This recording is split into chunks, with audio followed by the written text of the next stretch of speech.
Tim Smith. So much bigger than 5'9", 26 points, 5 assists, 5 rebounds, all to the pleasure of Mom Suzanne McRae, who applauds as loudly as he plays. She's having a good time too. Why not? It's almost like a tennis match at midcourt. I'm going to have a neck massage. Twist and go left, right, left. Smith is so good, even after Cincinnati scores, getting the ball out of the net and pushing it so hard. That last time, the way he got to the basket, he used Jason Maxiel and Bobbitt kind of bumped into each other, and that created the open lane to the hoop. Now it's the Bearcats' turn. They trail by 2.5 minutes left. Maxiel! Oh, my! Tomahawks it at 75 all. 9 points for him.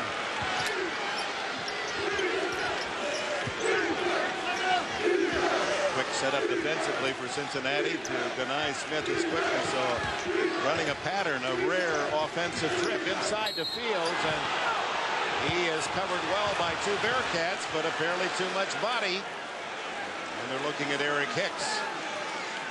His first. Tony Bobbitt on the penetration to the baseline, and the defense turning their heads against the zone, and Maxiel finding that little open area. And one of the rare times in this second half where East Tennessee State has been caught flat-footed. Gerald Fields, the senior from Gainesville, Florida, puts the Buccaneers back in front by 1 with his 18th point. Has 7 rebounds.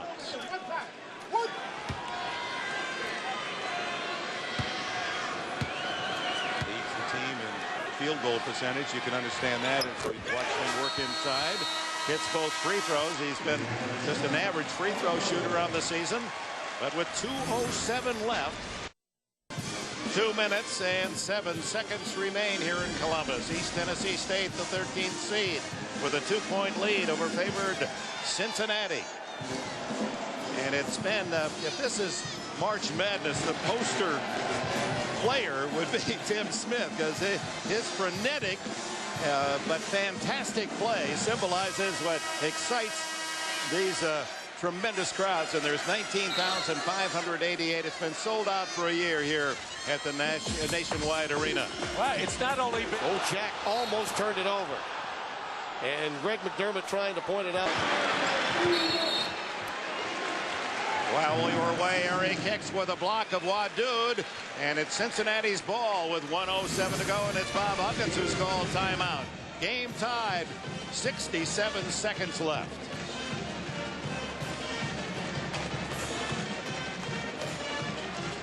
And here's a look at what's ahead. The timeouts, 1 each. Team fouls. Anything by Cincinnati will send the Buccaneers to the line, but only 4 team fouls committed by the Bucs in this entire second half, and that has not pleased Huggins nor the Bearcat fans. Well, Dick, we're really seeing a chess match between Murray Bartow and Bob Huggins, changing their defense, and quite frankly, it's been effective because it's been confusing to the offenses out on the floor, not really sure how to attack, and consequently, we've seen some shaky shots.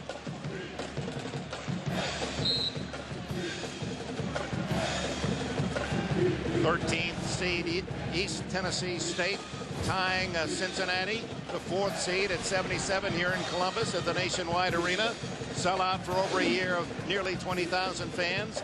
Little man, big man, Tim Smith at 5'9" with 26 points to lead the Buccaneers. Field Williams with 19. Tops for Cincinnati. We're down to 1 minute left. Tied at 77, out of bounds. And East Tennessee State thought it last touched Bearcat. Well, as Armin Kirkland was trying to maneuver along the baseline, he got hit in the face there by Brad Knuckles. Ball went off Bearcat, no question about that. But they get the ball. But there wasn't a foul called on East Tennessee State either. 15 on the shot clock. They got a couple of fouls that they can use, East Tennessee State. We'll see how that comes into play. Bobbitt for 3.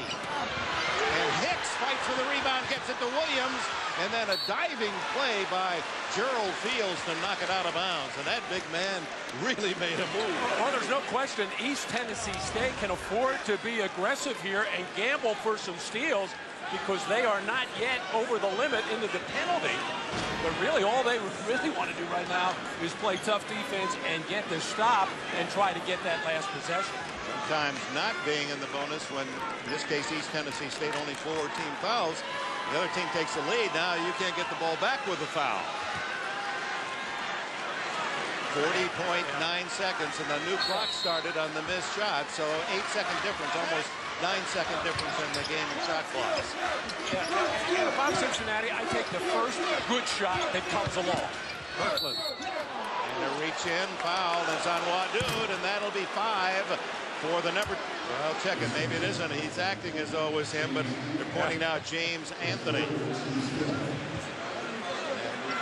So they reset the clock, another 35, so 32 seconds remaining in the game. Cincinnati can play for the last shot. That puts a whole different light on it. East Tennessee State can afford to be aggressive, though. Not in the penalty yet. And they get it to their top outside shooter, Field Williams. Now Kirkland with 24. Game tied, 77, final seconds. Bobbitt from the corner, hits it! A big three for the number 6 player of the conference and one of the top bench players in the entire nation, Tony Bobbitt, in the clutch. 15 for him on 5 trays. Even if they make the 2 free throws and foul, it still goes back to Cincinnati's ball. So here we go, 13 seconds left. You can bet that whatever happens, number 5, Tim Smith, will be a big part of it. Here he is. He drives it inside and misses the layup, but the foul not there. Now it's Wadood. And Cincinnati's Maxiel with a rebound. 1.8 seconds left. Well, Mary Bartow making the decision to put the ball in the hands of Tim Smith. No surprise there, but going for the quick 2, possible 3-point play. But I thought right there, Zaki Wadood got hacked by Eric Hicks. Had he made that, that should have been a foul and an opportunity on a 3-point play. But let's face it, these officials have let both of these teams play very physically all game long. They have been consistent. So just 1.8 seconds left. A 3-point lead. Huggins making sure that all bases are covered here with this final timeout. Bob Huggins' team getting a much greater challenge than expected from this group from East Tennessee State. Now the inbounds play. Kirkland to trigger. The long pass, and that'll do it as White takes the final shot just offline. 80-77, Bob Huggins Bearcats advance and will play Illinois on Sunday. Field Williams with 19, Hicks with 14, while Smith had 26 for East Tennessee. Fields with 19. And we look at the brackets. This is the Atlanta Regional. Duke, Seton Hall advanced to Saturday action tomorrow. It'll be Illinois and Cincinnati on Sunday. Those winners then to make it to the Sweet 16. Tim Smith, who else? 26 points and 5 assists and more rebounds than that. And Tony Bobbitt, the game winner, 5 3-pointers made for Bobbitt. And the clutch shot here in the final seconds wins it for the Bearcats. The final 80-77.